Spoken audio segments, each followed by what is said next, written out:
into a field or career that I was using my hands and being active. I was always active in school, so being out here, being around the guys, being in the shop, using my hands and learning mechanical knowledge. Yes, that is something I've always wanted to do.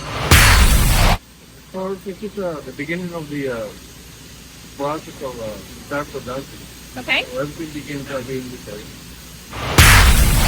I would say it took me roughly like 2 weeks to a month to like fully understand the machine. In my opinion, the hardest types of welds would be the 4G position and the 6G position, mainly because you're having to do a weld that's over your head. And while you're welding overhead, you have all the hot slag falling off the weld and it's falling all over you, and just makes it a very uncomfortable position. Alright, I prefer TIG welding because personally I like that I have the ability to control the tunnel more, and it feels more personal to me. I'm almost adding my own touch to it.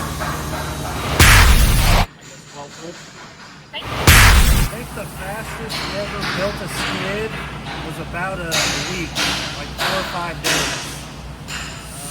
It ain't that hard. I try to make sure I don't change up what everybody needs. I try to put it where they want it and where they can find it.